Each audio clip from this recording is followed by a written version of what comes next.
I asked when the wedding was, and my daughter-in-law said, "Oh, we got married yesterday." For a moment, I honestly thought I had heard her wrong. The kettle was whistling softly in my kitchen. Morning sunlight spilled across the faded yellow tiles I'd picked out myself back in 1987, when my husband Walter and I remodeled the house with money we could barely afford to spend. I had one hand resting on the counter, and the other clutching my phone a little tighter than before. "I'm sorry," I said with a nervous laugh. "Yesterday?" There was a pause on the line, not a shocked pause.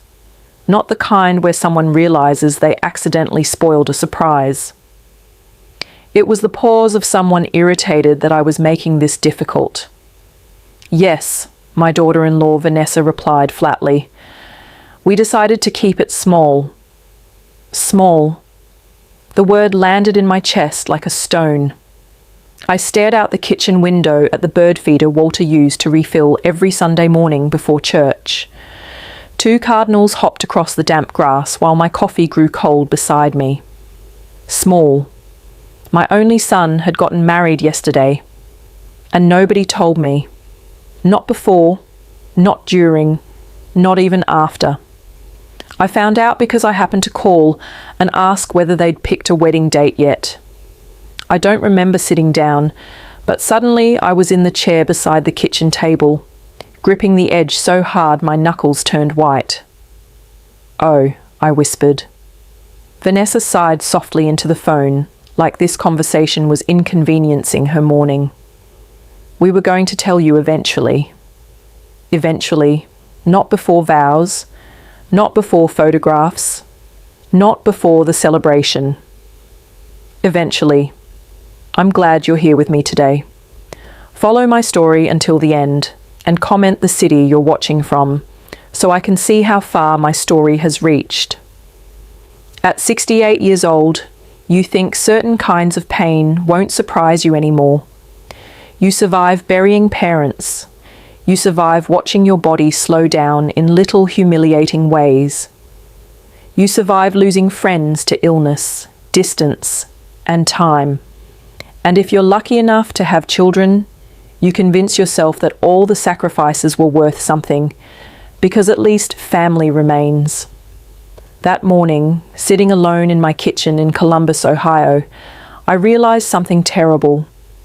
You can spend your whole life building a family and still end up standing outside the door like a stranger. "I just thought maybe Daniel would want his mother there," I said carefully. The silence on the other end sharpened instantly. Vanessa always had a talent for making silence feel hostile. "Well," she replied, Daniel agreed this was easier. Easier. Another word that hurt more than it should have. I closed my eyes. Daniel, my little boy who used to cry if I left him at kindergarten too long. Daniel, who once saved allowance money for 3 months to buy me a plastic Mother's Day bracelet from the drugstore because he said I deserved real jewelry. Daniel, who held my hand at Walter's funeral because my knees nearly gave out at the cemetery. That Daniel had gotten married without me there. Somewhere in the background of the call, I heard dishes clinking and distant laughter. My stomach tightened. "You had people there?" I asked quietly. Vanessa hesitated just long enough to answer the question without actually answering it. A few. A few. Later, I would learn that a few included her parents, her brother and sister-in-law, 3 close friends, a photographer, a catered dinner, and a weekend reception at a winery outside Asheville. But at that moment, all I knew was this. There had been room for other people. Just not me. "Well," I managed softly, "I hope it was beautiful." "It was," she said immediately, not cruelly. That's the thing people don't understand about certain kinds of rejection. The cruelest people are often calm, polite, efficient.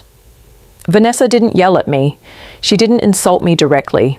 She simply erased me as though my presence had become unnecessary. "I should go," she said. "We're opening gifts." Gifts. I almost laughed at that.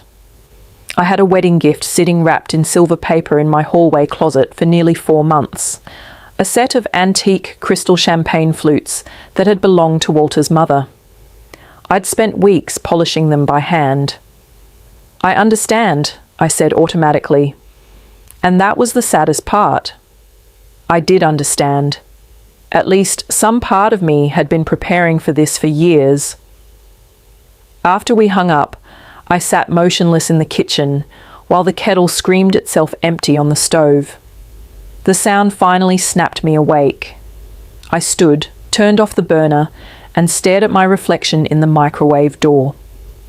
I looked older than 68. My silver hair needed colouring. The cardigan hanging off my shoulders suddenly made me look small, tired, forgettable. I hated that thought immediately, because I had not lived a forgettable life. I raised a son mostly alone after Walter started travelling constantly for work during Daniel's teenage years. I worked double shifts at the hospital gift shop when money got tight. I sold my grandmother's piano to help Daniel with college tuition after his scholarship fell through sophomore year. I sat through every terrible high school trumpet recital, every baseball game, every heartbreak, every panic attack. And when Walter died from his second heart attack 6 years ago, Daniel stood in my driveway crying harder than I'd ever seen. "I've still got you, Mum," he said back then.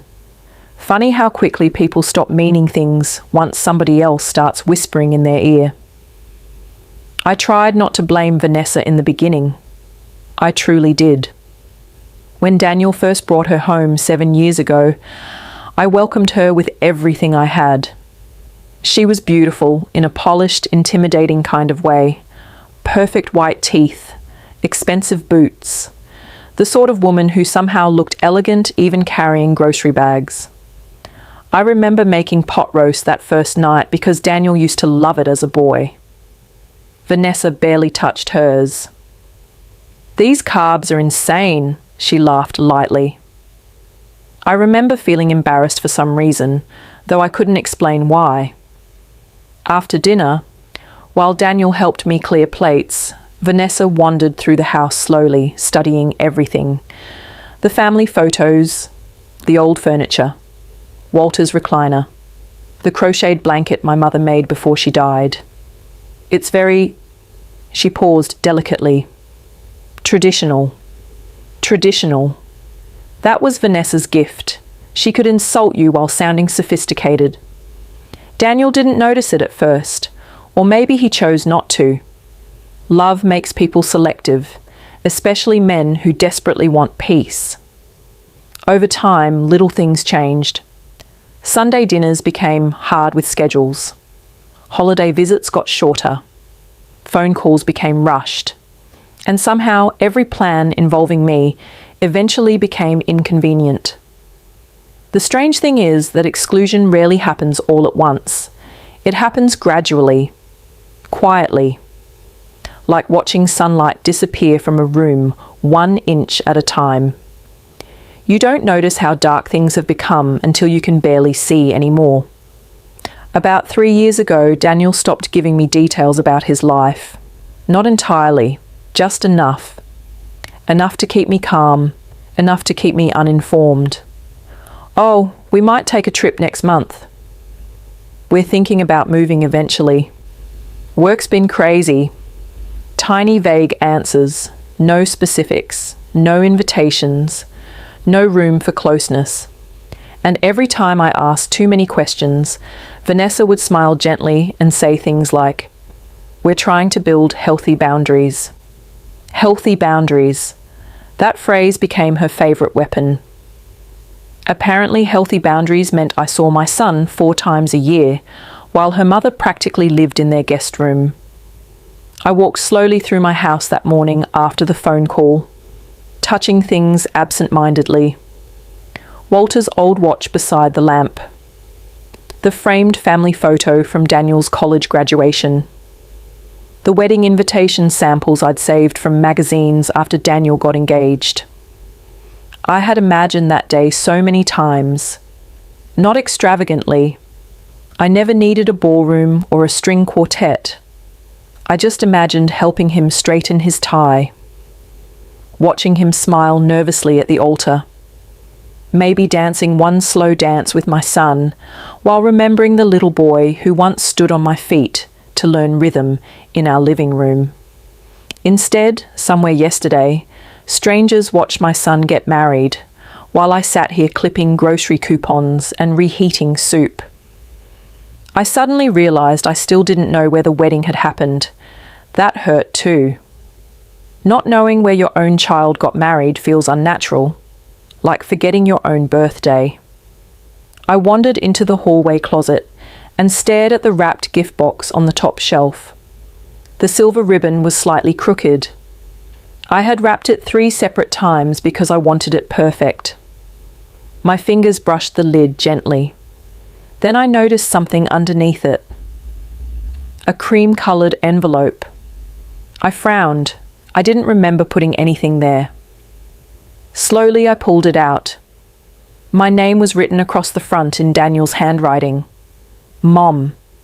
The envelope looked hurriedly shoved beneath the gift, like someone had hidden it there carelessly. My pulse quickened. For one strange, hopeful second, I thought maybe this explained everything. Maybe there had been a misunderstanding. Maybe Daniel had written me something heartfelt. Maybe... My hands trembled as I opened it. Inside was a folded note. Just 1 page. I immediately recognized Vanessa's handwriting beneath Daniel's signature. The message was short.